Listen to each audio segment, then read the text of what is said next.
नमस्कार,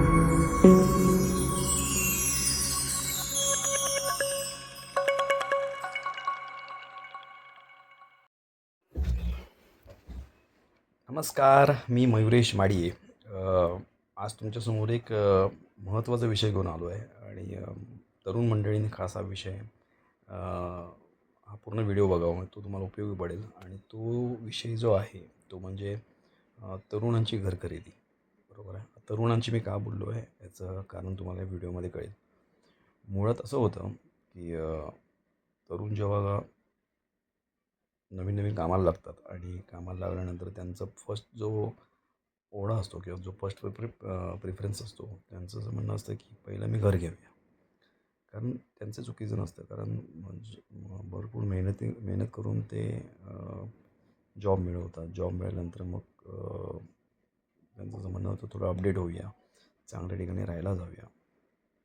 आणि त्या गोष्टी करत असताना काही कॅल्क्युलेशन असतं, ते मात्र त्या गोष्टीकडे ते दुर्लक्ष करतात. त्याचं कारणही असं असतं की त्यांच्या घरात जर कोण ऑलरेडी या गोष्टीबद्दल जागृत माणूस असेल तर तो थोडा त्यांना सांभाळून घेतो. पण मोस्ट ऑफ द जे मध्यमवर्गीय तरुण असतात त्यांना सांगणारं कोण नसतं आणि ते स्वतःच्या डोक्याने आपल्या पद्धतीने जात असतात आणि नंतर मग कुठेतरी जाऊन ते मध्येच कुठल्यातरी अडकतात. आता का अडकतात त्याच्या आधी एक छोटासा हा आहे तुम्हाला मी किस्सा सांगतो. काहीच दिवसापूर्वी माझा एक मित्र आहे, त्याचं नाव सिद्धू. त्याने मला कॉल केला. बोलतो आहे की हाय मयुरेश, कसा आहेस? तर मी बोललो, अरे एवढ्या दिवसांनी मला कॉल केला असतो, तू कसा आहेस? तो बोललो, मी बरा आहे, तुला एक खुशखबर सांगण्यासाठी कॉल केला. बोलला, अरे वा, काय खुशखबर आहे? तर तो म्हणाला की मी नवीन फ्लॅट बुक केला. मी बोललो, अरे वा, कुठे गेलास? तर मग त्याने सांगितलं, मला तुला ॲड्रेस वगैरे सेंड केला आहे, तुला पूजेला यायचं आहे. तर मी पुढची चौकशी थोडी केली की मग कसा पडला फ्लॅट. तर त्याने मला सांगितलं की फ्लॅट मला 40 लाखाला पडला. स्टेशनपासून शेअर रिक्षा आहेत, 15 रुपये घेतात फ्लॅटपर्यंत जाण्यासाठी, बिल्डिंगपर्यंत जाण्यासाठी. आणि 90% लोन केलं आणि त्यामुळे जी काही अमाऊंट होती 10% त्याने भरली आणि बाकीचं 90% लोन घेऊन त्याने EMI चालू केला. तर मी त्याला म्हटलं की मग फ्लॅटचे सगळे डॉक्युमेंट वगैरे चेक केलंस ना तू? आणि टोटल कॉस्ट तुला किती पडली? तर त्याने 19 वर्षासाठी लोन केलेलं त्याने. तर मग त्याच्यावर त्याचं जे उत्तर होतं ते फार इंटरेस्टिंग होतं. आणि त्याचं उत्तर असं होतं की अरे आगे का इसने सोचा है, ज़्यादा सोचने का नहीं, वो जो सोचते हैं वो लेते नहीं. समजा क्या? ऐकलत ना? की जो सोचते हैं वो लेते नहीं. बरोबर आहे, जो सोचते हैं वो लेते नहीं. बट पण जो गलत तरीके से सोचते हैं वो कुछ बोलते भी नहीं. कारण ऑलरेडी वो पछताते हैं तो बोलने का कुछ चान्स ही नहीं रहता है. तर हा व्हिडिओ बनवण्याचं कारणच असं आहे की तुम्ही जर घर घेत असाल तर त्याच्या आधी तुम्हाला काही कॅल्क्युलेशन्स करणं गरजेचं आहे, त्याचा अभ्यास करणं गरजेचं आहे. कारण घर खरेदी ही आयुष्यात भरपूर वेळा होत नसते. आणि घर खरेदी हा एक जो विषय आहे हा प्रत्येकाचा जिव्हाळ्याचा विषय असतो आणि स्वप्नांचा विषय असतो. त्यामुळे त्या गोष्टी म्हणजे मी प्रत्येक म्हणण्यापेक्षा 80% लोक जे नवीन तरुण मंडळी असतात त्यांच्या बाबतीत आता घडताना दिसत आहेत. माझ्या बाबतीत ही घडली आणि त्या गोष्टी नवीन येणाऱ्या तरुणांच्या बाबतीत घडू नये म्हणून हा एक छोटासा प्रयत्न आहे. मोस्ट ऑफ द तुम्ही बघायला गेलात तर हे आता जेव्हा तुम्ही ॲड बघता, आपण मध्यमवर्गीय तरुणांचा जो प्रवास असतो हा काही कारमधून नसतो. कोण जास्तीत जास्त कोण चांगला पगार असेल तर बाईकवरून जातो. पण आत्ताही असे तरुण आहेत ज्यांचा प्रवास हा ट्रेनमधून असतो, बसमधून असतो. आणि मग ह्या ट्रेनमधून प्रवास करत असताना, बसमधून प्रवास करत असताना आपल्याला काही जे आपण ॲडव्हर्टाईजमेंट म्हणतो, जे आपल्या डोळ्यासमोर येतात की अमुक ठिकाणी घर आहे, 10% भरा, तुम्हाला बाकीचं लोन करून मिळेल, नॅशनलाइज बँकेकडून लोन आहे, प्रोजेक्ट चांगला आहे. आणि वेगवेगळ्या पद्धतीने त्याने त्या ॲड्स आकर्षित केलेल्या असतात. आणि तो तरुण तिकडे भाळतो, एकदा जाऊन कॉल करतो, समोरून प्रोजेक्ट बघून येतो, तो डिसिजन घेतो आणि आपण डाऊन पेमेंट करून टाकतो. आता पुढची मजा पुढे. आता कसं आहे की डाऊन पेमेंट आपण जेव्हा करतो तेव्हा लक्षात घेतलं पाहिजे की हे जे डाऊन पेमेंट आहे हे बँकेने ठरवलं आहे की आम्ही तुम्हाला तुमच्या सॅलरीवर किती अमाऊंट देऊ शकतो. बिल्डर आणि बँक हे दोघंजणं बसून काही ठिकाणी 100% सुद्धा आहेत. बिल्डर बोलतो मी 100% तुम्हाला लोन द्यायला तयार आहे, तुम्ही काही करू नका, विथ स्टॅम्प ड्युटी रजिस्ट्रेशन 100% सुद्धा लोन देऊन तुम्हाला फ्लॅट द्यायला तयार आहे. हे त्यांनी त्यांचं कॅल्क्युलेशन केलं आहे की डेव्हलपरला माहिती आहे की उद्या मी ह्याला 100% लोन करून दिलं की मी त्याच्यातून मालूम झालो, बँक आणि जो माझा ग्राहक आहे म्हणजे तुम्ही हे बघून घेतील, माझे पैसे मला मिळाले.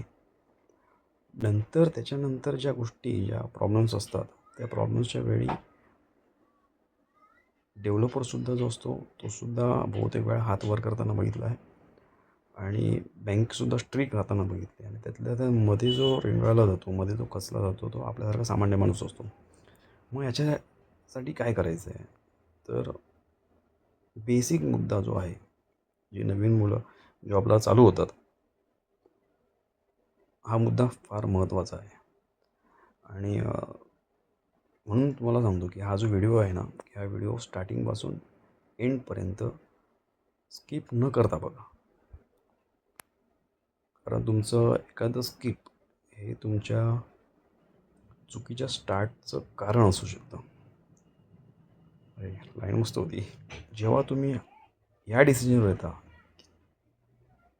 की मला फ्लॅट घ्यायचा आहे, आता लक्षात घेतलं पाहिजे की आपला हा जो व्हिडिओ आहे, हा फ्लॅट तुम्ही घेणार आहात तर कधी घ्यायचा आहे, तुमचं कॅल्क्युलेशन कसं असलं पाहिजे याच्यावर असतो आहे. तर तुम्ही लक्षात घेतलं पाहिजे की जेव्हा बँक तुम्हाला 90% लोन द्यायला तयार होतं किंवा बँक तुम्हाला 100% लोन द्यायला तयार होतं किंवा बँक तुम्हाला 80% लोन द्यायला तयार होतं, ह्याचा अर्थ बँकेला तुमच्या पैशामध्ये जेवढा इंटरेस्ट आहे त्याच्यापेक्षा तुमच्या पैशातून जो त्यांना इंटरेस्ट मिळणार आहे त्याच्यामध्ये जास्त त्यांना इंटरेस्ट आहे. आणि आपण सामान्य माणूस फक्त माझ्याकडे तुटपुंजी जी अमाऊंट आहे ती भरून मी एखाद्या फ्लॅटमध्ये जातो आहे या स्वप्नातच रंगतो आणि आयुष्यभर रंगतच राहतो. बरोबर आहे. हे अनेकांच्या बाबतीत घडलं असेल. नंतर मग अनेक प्रॉब्लेम्स येतात. मग बिल्डर जशी पाहिजे तसं आपलं काम करून देत नाही किंवा नंतर माहीत पडते की भरपूर फ्लॅट लांब पडतो आहे, नंतर रोज रिक्षाचा प्रवास करावा लागतो आहे किंवा इकडे गेलो त्याच्यापेक्षा अजूनही काही गोष्टी महत्त्वाच्या होत्या किंवा अजून चांगले प्रोजेक्ट होते ते मला बघता आले असते. म्हणून सांगतो तुम्हाला की वेळ द्या, लगेच डिसिजन घेऊ नका. सर्वात महत्त्वाचा जो नियम आहे की तुम्ही जर नवीन जॉबला लागले असाल तर कमीत कमी 5 वर्ष, काय बोलतो आहे मी, कमीत कमी 5 वर्ष फ्लॅट घेण्याच्या भानगडीत पडू नका. कमीत कमी बोलतो आहे मी. मग ते 5 वर्षामध्ये करायचं काय आहे की तुम्ही जी 10% अमाऊंट भरायचं जे बघत होतात ना, तिकडे ते पर्सेंटेज वाढवण्याचा प्रयत्न करा. जिकडे तुम्हाला बँक 20% देत होती ना, तिकडे ते पर्सेंटेज वाढवण्याचा प्रयत्न करा की मी जास्तीत जास्त अमाऊंट भरेन आणि मग पाहिजे तसा मी फ्लॅट घेईन. 5 वर्षामध्ये तुम्ही तुमचा जो पगार आहे, जो अर्निंग आहे, तो वाढवण्याचा प्रयत्न करा. मग ते 5 वर्षात पैसे कुठे गुंतवायचे, मग त्याच्या संदर्भात आपण एक नवीन व्हिडिओ बनवणार आहोत. मग त्यामध्ये एक बेसिक तुम्हाला आयडिया देतो. तुम्हाला डीमॅट अकाउंट ओपन करून तुम्ही स्टॉकमध्ये गुंतवू शकता, म्युच्युअल फंडामध्ये गुंतवू शकता. आणि हे जे पैसे तुम्ही 5 वर्ष गुंतवणार आहात ना, 5 वर्षानंतर तुमच्यासमोर एक सफिशियंट अमाऊंट तुमची तयार होईल. ती अमाऊंट नंतर तुम्ही फ्लॅटमध्ये गुंतवून पुढचे तुम्ही प्रोसेस करू शकता. आता किती अमाऊंट गुंतवायची तर मी लक्षात घेतो, लक्षात सांगतो तुम्हाला. जी लोकं 10% गुंतवत आहेत ते सुद्धा चुकीचे आहेत. लोकं 20% गुंतवत आहेत ते सुद्धा चुकीचे आहेत. आणि जर ज्यांनी गुंतवली असेल त्यांनी कमेंटमध्ये सांगावं की त्यांना आता किती भार पडतो आहे. कारण EMI त्यांचा जास्त असतो. जे प्रायव्हेट सेक्टरमध्ये त्यांचे वांदे लागलेत. जॉब आज आहे, उद्या आहे, कधी कळेल सांगता येत नाही. त्यामुळे महत्त्वाचा मुद्दा असा आहे, आता हे 35 ते 40% मी का बोललो? जर त्याच्यापेक्षा जास्त असेल तर चांगली गोष्ट आहे. कारण जेव्हा तुम्ही 35 ते 40% भरता, कळलं का? आणि ते जर एखादा डेव्हलपर असेल, तो बोलत असेल की ऑल इन्क्लुझिव्ह आहे, मग त्यामध्ये स्टॅम्प ड्युटी रजिस्टर सगळं आलं तर अजून चांगलं आहे. पण स्टॅम्प ड्युटी रजिस्ट्रेशन नसेल, मग तुम्हाला ते एक्स्ट्रा अमाऊंट तयार करावी लागते. बरोबर आहे? मग त्यामुळे ती स्टॅम्प ड्युटी रजिस्ट्रेशन जी आहे ती अमाऊंट सोडून मी तुम्हाला 35 ते 40% बोललो आहे. नाहीतर जर मी स्टॅम्प ड्युटी रजिस्ट्रेशन पकडून जर बोललो तर मग तुम्ही 20% अमाऊंट भरतात. वरची अमाऊंट तुम्हाला भरावी लागते. तसं नाही. स्टॅम्प ड्युटी रजिस्ट्रेशन सोडून तुम्हाला 35 ते 40% तुमच्याकडे amount down payment, clear down पेमेंटसाठी असली पाहिजे. आणि ती जेव्हा असेल तेव्हा तुमचा आणि तुमचं जो EMIचा ड्युरेशन असतो 19 वर्ष थांबतात. 19 वर्ष जर कोणी घेतले असेल किंवा घेत असाल तरीसुद्धा त्याच्यामध्ये पार्शल प्रीपेमेंट करून तुम्हाला ते प्रिन्सिपल कमी करण्याचा तुम्ही प्रयत्न करू शकता. पण 19 वर्ष न घेता 15, 13 असं तुम्ही घेऊन तुमचा EMI जो आहे तो थोडा एक पर्टिक्युलर अमाऊंट वाढते आणि ती अमाऊंट वाढवून तुम्ही कंटिन्यू करू शकता. आणि हे जे कॅल्क्युलेशन जे बोलतो आहे की मग EMI वाढणार, तुम्ही डाऊन पेमेंट पण जास्त वाढवायला सांगताय, मग फ्लॅट घ्यायचा कसा? मी तर म्हणतो जर तुमची ही जर परिस्थिती नसेल तर तुम्ही त्या टायमिंगला फ्लॅट घेण्याच्या भानगडीत पडू नका. कारण 19 वर्ष ही एक छोटा टाईम पिरियड नाही आहे. आणि जर तुम्हाला मी ती 40% अमाऊंट सांगितली ती भरल्यानं तुमचं EMI कमी होईल. 19 वर्षाचा जर तुमचा टाईम पिरियड असेल तर. पण तो EMI कमी करण्यापेक्षा जर तुम्ही तुमचं जर ड्युरेशन थोडा जर 3 वर्षाने कमी केला तर तुमचं जे लास्टला तुम्ही टोटल जी अमाऊंट भरणार आहात त्यामध्ये भरपूर प्रमाणात म्हणजे चांगल्या एक अमाऊंट तुम्हाला सेव्ह तुम्ही करून ठेवू शकता. आणि राहिला प्रश्न डाऊन पेमेंटचा, तर डाऊन पेमेंट मी सांगितल्याप्रमाणे कमीत कमी 40% तुमच्याकडे 40% तुमच्याकडे असलीच पाहिजे. 35 ते 40% असलीच पाहिजे. म्हणजे तुमची आता जी टोटल कॅल्क्युलेशन जी फ्लॅटची करणार 70 लाख असेल विदाउट स्टॅम्प ड्युटी रजिस्ट्रेशन बोलतो मी, तर तुम्हाला जर 70 लाख जर फ्लॅटची अमाऊंट दिली असेल तर त्याचं 35% 40% किती येतं हे कॅल्क्युलेशन करतो मी. त्याची डाऊन पेमेंट तुम्ही तयार करायची, ती तुम्हाला आधी भरायची आणि नंतर बाकीचं तुम्ही लोनसाठी अप्लाय करायचं आहे. कारण आताची परिस्थिती अशी आहे की आपण घाईगडबडीत फ्लॅट घेतो आणि 19 वर्ष ताणतो. नंतर मग घरातले सुद्धा खर्च अडकतात, अनेक आजार पण येतात, अनेक ज्या गोष्टी अचानक घडणाऱ्या गोष्टी असतात त्या येतात. आणि हे सांगून येत नाहीत, हे अचानक येतात. आणि त्यामुळे त्याचा स्टेज हा जो करता करविता असतो, जो पुरुष असतो किंवा जर तुम्ही नवरा बायको असाल, दोघं काम करत असाल, दोघांवर येतो. तर बघितलं ना की हा जो घर खरेदीचा विचार आहे हा एक स्वप्नवत विचार आहे. आणि स्वप्न आहे, प्रत्येक स्वप्न असतं ते. घर खरेदी करावं का? की आता अनेक व्हिडिओ येतात, रेंटवर राहावं की घर खरेदी करावं. मी या मताचा आहे की एक तर स्वतःचं घर असावं आणि ते असं असावं की ते घेतल्यानंतर दुसरं घर मला खरेदी करायची गरज पडू नये अशा प्रकारे असावं. ती इन्व्हेस्टमेंट नसावी. कळलं का? मग त्याच्यासाठी जर तुम्ही आत्ता ज्या ठिकाणी राहता किंवा आता ज्या सिटीमध्ये राहता तिकडे घरातल्या किमती किती असतील ते सोडून आपण अजून दूर जाऊन आपण व्यवस्थित सेटल होऊ शकतो का, की त्याच्यापेक्षा आपण थोडं थांबू, पैसे गोळा करू, पैसे जमा करू आणि नंतर मग घर खरेदी करू करा का, ह्याचा विचार करणं फार गरजेचं आहे. आणि मी अमाऊंट कुठे सांगितली आहे, आत्ता जर तुम्ही विचार केला तर आफ्टर 5 इयर्स त्या घराची किंमत किती किती असू शकते, तो रेट किती किती असू शकतो, त्याच्यात 40% अमाऊंट तुम्हाला 5 वर्षामध्ये जमा करायची. आज तुमचा पगार 10,000 असेल तर उद्या 15 होईल, 25 होईल, 35 होईल, 50 होईल, करा का. पण 5 वर्षामध्ये एक सफिशियंट अमाऊंट तुमच्याकडे तयार होते. 10%, 20% अमाऊंट भरून जो कोण फ्लॅट घेत असतील, अनेक जण दूरपर्यंत जातात. मग ते विरारमध्ये जातात, बदलापूरमध्ये जातात. मी आता तिकडच्या काही लोकांना चुकीचे निर्णय बोलत नाही आहेत, पण अनेक जण जातात. मग त्यांचा ट्रॅव्हलिंगसाठी जो खर्च वाढतो. विरारसारख्या ठिकाणी अनेकदा असं सुद्धा घडलं आहे की जे त्यांनी प्रोजेक्ट घेतले त्याला ओसीच मिळाली नाही आहे. बिल्डर बोललो ओसी मिळेल, अजूनपर्यंत मिळाली नाही. 10 वर्ष झाली, ओसीच नाही आहे.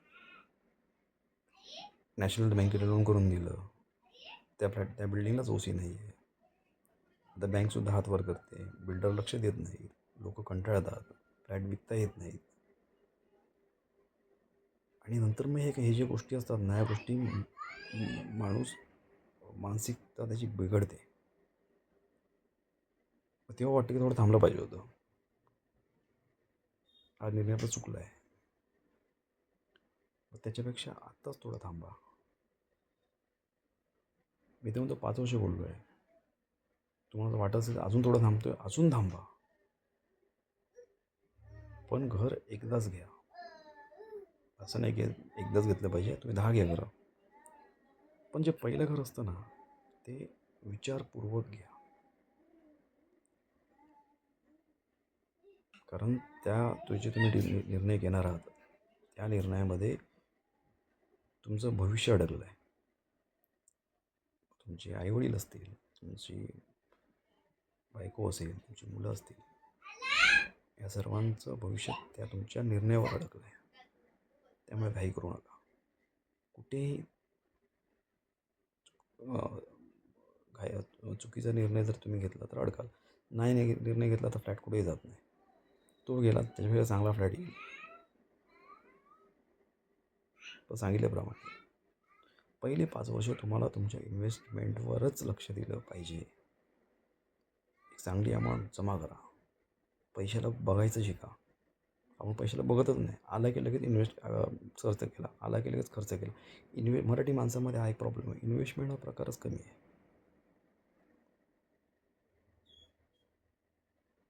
त्यामुळे पहिला तो बघायला शिका पैसा, नंतर मग तुम्ही इन्व्हेस्ट करा. व्हिडिओ कसा वाटला मला सांगा, तुमचे कमेंट मला सांगा. आणि असेच काही नंतर एक मी विषय घेऊन तुमच्यासमोर येणार आहे. नमस्कार. जर माझे विचार तुम्हाला पटत असतील तर ज्यांनी फ्लॅट घेतले त्यांना थोडेफार पटतील सुद्धा. जे नवीन लोक असतील त्यांना थोडं जड जाईल.